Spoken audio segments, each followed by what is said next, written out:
ಲೈಂಗಿಕ ದೌರ್ಜನ್ಯ ಆರೋಪ ಹಾಗೂ ಪೆನ್ ಡ್ರೈವ್ ಹಗರಣದ ತನಿಖೆ ದಿಕ್ಕು ತಪ್ಪಿಸಲು ಮಾಜಿ ಸಿಎಂ ಎಚ್.ಡಿ. ಕುಮಾರಸ್ವಾಮಿ ಅವರು ಡಿಸಿಎಂ ಡಿಕೆ ಶಿವಕುಮಾರ್ ಮೊದಲಾದವರ ಹೆಸರು ಹೇಳುತ್ತಿದ್ದಾರೆ ಎಂದು ಕಾಂಗ್ರೆಸ್ ಮುಖಂಡ ಬಾಗೂರು ಮಂಜೇಗೌಡ ತಿರುಗೇಟು ನೀಡಿದರು.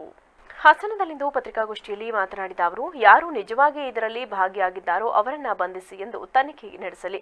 ಪೆನ್ ಡ್ರೈವ್ ಸೃಷ್ಟಿಯಾಗಿದ್ದು ಹಾಸನದಲ್ಲೇ, ಇಲ್ಲಿಂದಲೇ ಕೇಂದ್ರ ಗೃಹ ಸಚಿವ ಅಮಿತ್ ಶಾ ಮೊದಲಾದವರಿಗೆ ಹೋಗಿದೆ. ಅಮಿತ್ ಶಾ ಪ್ರಜ್ವಲ್ ರೇವಣ್ಣಗೆ ಟಿಕೆಟ್ ಬೇಡ ಎಂದು ಹೇಳಿದಾಗ ಕುಮಾರಸ್ವಾಮಿ ಅವರಿಗೆ ತಿಳಿದಿರಲಿಲ್ಲವೇ? ಈ ಬಗ್ಗೆ ಕೂಲಂಕುಷ ತನಿಖೆ ಮಾಡಿಸಿದ್ರೆ ಪೆನ್ ಡ್ರೈವ್ ಮೂಲ ತಿಳಿಯಲಿದೆ.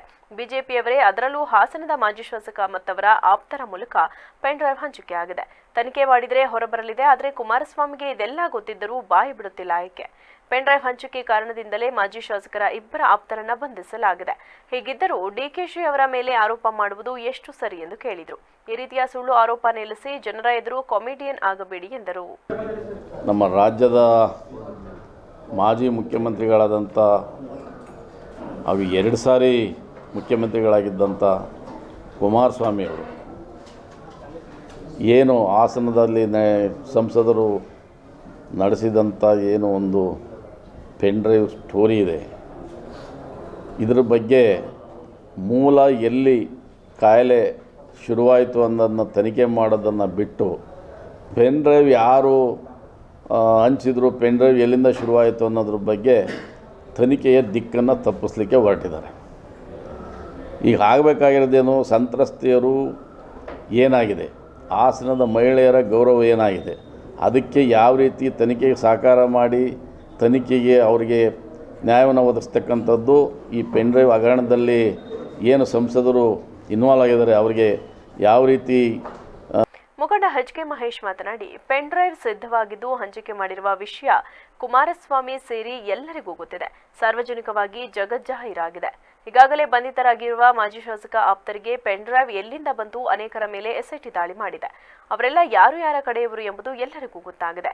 ನಗರದ ಅಶೋಕ ಹೋಟೆಲ್ನಲ್ಲಿ ಯಾರೆಲ್ಲ ಪೆನ್ ಡ್ರೈವ್ ನೋಡಿದರೂ ಮಾರನೇ ಅನೇಕ ಕಡೆಗಳಲ್ಲಿ ಪೆನ್ ಡ್ರೈವ್ ಚುಲ್ಲಾಡಿದ್ದು ಎಲ್ಲವೂ ಗುಟ್ಟಾಗಿ ಉಳಿದಿಲ್ಲ. ಅವರ ಮೇಲೂ ತನಿಖೆ ಮಾಡಿ ಎಂದು ಕುಮಾರಸ್ವಾಮಿ ಏಕೆ ಹೇಳ್ತಿಲ್ಲ ಎಂದು ಕೇಳಿದ್ರು. ಈ ಬಗ್ಗೆ ತನಿಖೆ ನಡೆಸಿದ್ರೆ ಎಲ್ಲವೂ ತಿಳಿಯಲಿದೆ, ಅಸಲಿ ಮಂದಿ ಸಿಕ್ಕಲಿದ್ದಾರೆ ಎಂದರು.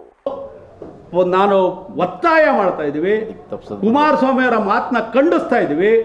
ದಿಕ್ಕು ತಪ್ಪಿಸ್ತಕ್ಕಂಥ ದಾರಿನ ಮಾಡಬೇಡಿ. ನಿಮಗೇನಾದ್ರು ಶಕ್ತಿ, ನೈತಿಕತೆ, 2 ಸತಿ ಮುಖ್ಯಮಂತ್ರಿ ಆಗಿದ್ದೀನಿ ಅನ್ನೋ ನಿಮಗೆ ಪ್ರಾಮಾಣಿಕತೆ ಇದ್ದರೆ ನೀವು ನೇರವಾಗಿ ನಡೆದಿರ್ತಕ್ಕಂಥದ್ದು ನಿಮಗೆ ಗೊತ್ತಿದೆ, ಅವ್ರ ಮೇಲೆ ಕಂಪ್ಲೇಂಟ್ ಕೊಟ್ಟು ಅವ್ರನ್ನ ಇಡಿಸಿ ತನಿಖೆ ಮಾಡಿಸಿ ಹೇಳಿ.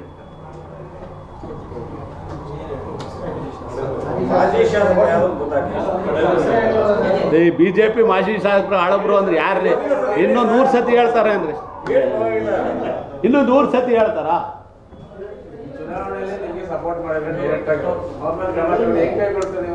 ಯಾರು?